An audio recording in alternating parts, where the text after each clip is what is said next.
It's finally time for another Portmore derby. Jamaica's El Clasico is also on the way, and Harbour made major coaching changes.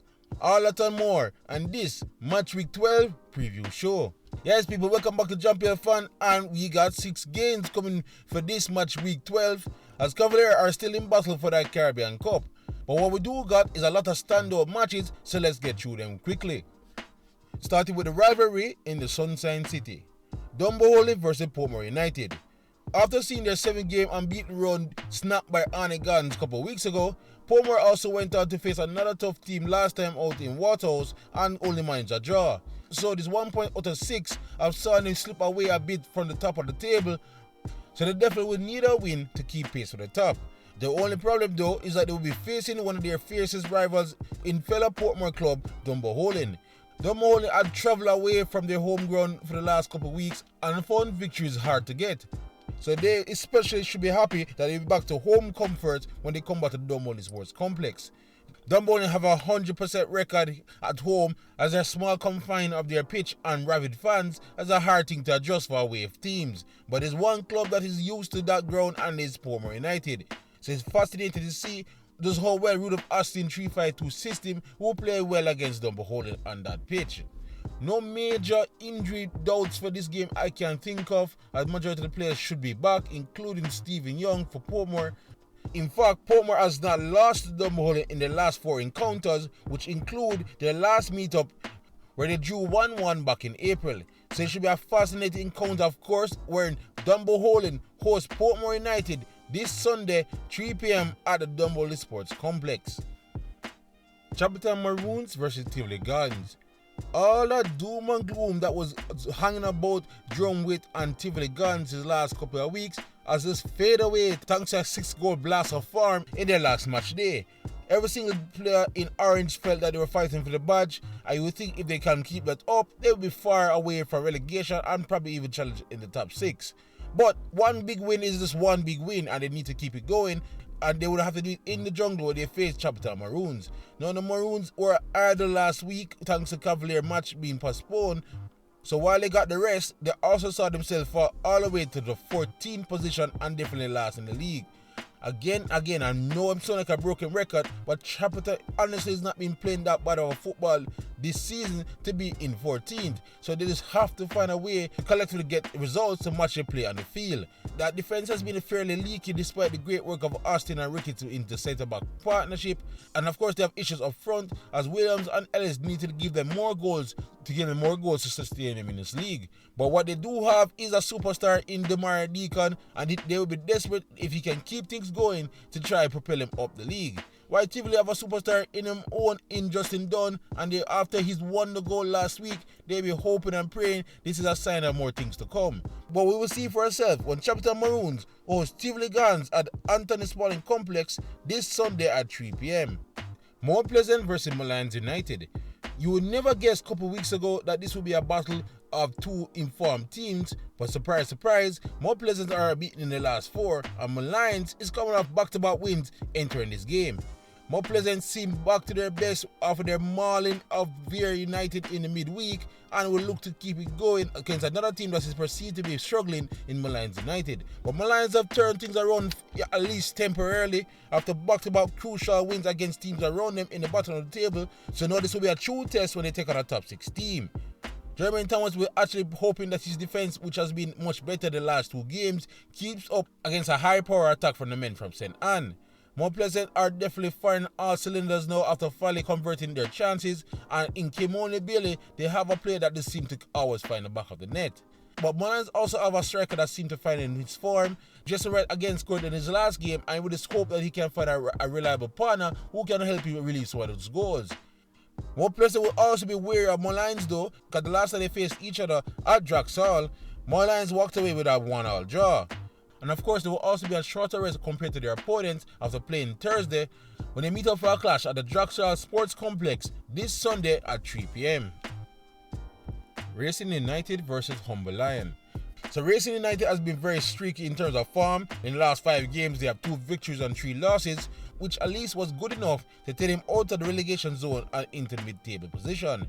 But that also means that their opponents, Humble Lion, who has a record of 3 losses and a draw in their last 4 games, drops all the way back into the relegation spot. So you figure the fire is getting hotter for Donovan Duque.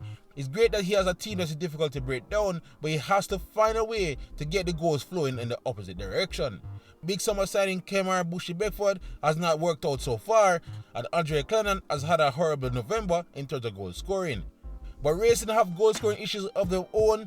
Once again, they seem to only able to score 1 goal per match, and head coach Anthony Patrick was heavily criticized for his reserve tactics against Molynes in the last match day.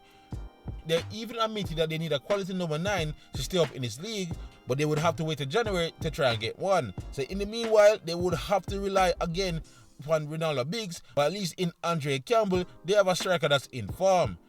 I know they're playing at home against a struggling Humble Lion. This is a prime chance for them to at least get more than 1 goal in the match.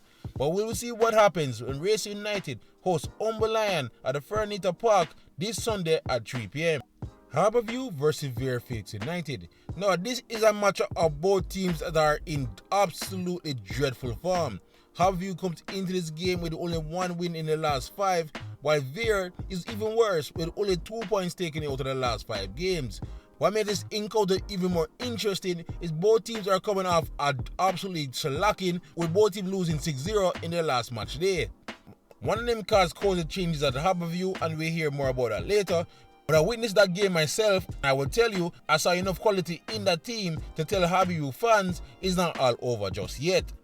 But the same issues from last year is now back again. At this state, they didn't do enough in the summer's transfer market, and have been proven right so far.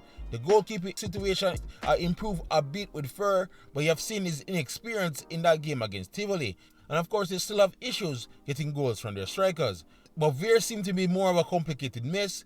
This marrying of tactics between Hyde and Phoenix seemed to be causing some state of confusion, and the players seem to having it rough. But they could argue that the schoolboy football have just derailed them, and they will be much better, which we have seen with Lenny Hyde things before, much better when the schoolboy season is over. Vere ownership and fans will be hoping, because the last 2 weeks it has looked dire. But they could point to the highlights of their game against Tivoli to show that some of it just been bad luck, and their squad players will just have to hold on the fort until the Mona boys are back. Also lost one of their better players for the rest of the season in Alex Gale, so it'll be interesting to see what they do to try and replace him. In terms of their last meeting, Harbour and Vere played out a boring 0-0 stalemate. Hopefully that doesn't happen this time, where Harbour will play host to Vere Phoenix United at 5 p.m. at the Waterhouse mini stadium. Waterhouse versus Arnett Gardens. No, they definitely saved the best for last for this match week, and it is the El Clasico. It is Waterhouse taking on Arnett Gardens, and this will probably be one of the better ones in the last couple of years. Both teams are an absolute tear of form, but especially Arnett Gardens are on a 4-game winning streak and managed to be unbeaten, so Arnett Gardens fans should not think lightly of the fact that the Waterhouse draw the last 2 games. Waterhouse is still a work in progress as they're trying to form that partnership between Bygrave and Bryan up front, but what is even more pleasing for them is that their defense continues to impress regardless of what combination centre-back pairings they have on the field. While Arnett Gardens, we always knew the squad was talented, but they have now finally found that consistency that has been plaguing them since last season. Ramon Shepherd and Thomas, of course, as usual, are the engines in that midfield, but the recent play of Marlon Martin has went under the radar, and he also has been in great form lately. In terms of head-to-head records, Arnett Gardens are 7 games unbeaten in the El Clasico, including, of course, their big win in the playoffs last time out. But this time, the game will be played under the lights in Jerusalem on a big Monday night where Waterhouse hosts Arnett Gardens at 7:45 p.m. Okay, so that's match week 12, but as usual, before we get to the prediction, let's kick out some of the news as well as the community poll. And there's a big shake-up in Harbour. Now, first reported by Bomb Sports TV, Harbour is making a coaching change as they have relieved Jason Boudre Henry as the head coach of the team, following their heavy 6-0 defeat to Tivoli Gardens on match day 11. Henry, who was made the physical trainer at Harbour for a few years, was appointed by the club prior to the start of the season. However, 11 games later and just 11 points on the table, sitting in A position, the club have seemingly decided to go in a new direction. Club chairman Carvel Stewart was even quoted in the Star and saying, "It clearly has not worked out. The intentions are all very pure, but the results are not justified. I take no pleasure in having to make such a decision. Henry was not the only one let go, of course. Majority of his coaching staff was also shown the door. In Caribbean Cup final news, Cavalier will be taking a narrow lead into their second leg against Tivoli FC in the Dominican Republic come this Tuesday. This of course after squeaking by the Dominican team 1-0 at the National Stadium last Tuesday behind a goal from Shaquille Stein.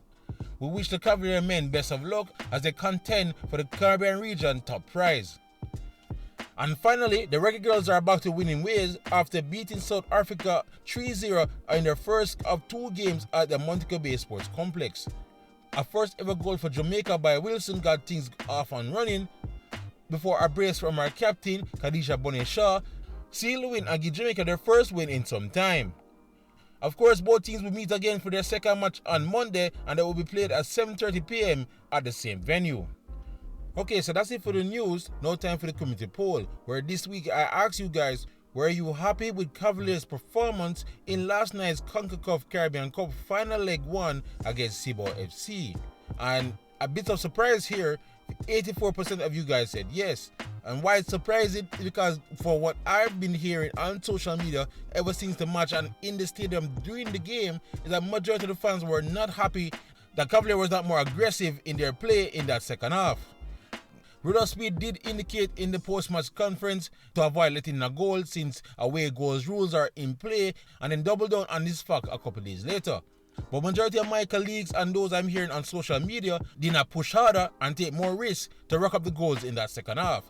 In my opinion, I would have wanted them to keep that high press going just for at least 10 more minutes in that second half, as I felt their opponents struggled with it in the first. But I do understand Speed mindset here, and of course if he goes to Cebu next week and pull out the victory, we can't be too critical. But we wait and see what happens, and again, we wish Cavalier the best of luck.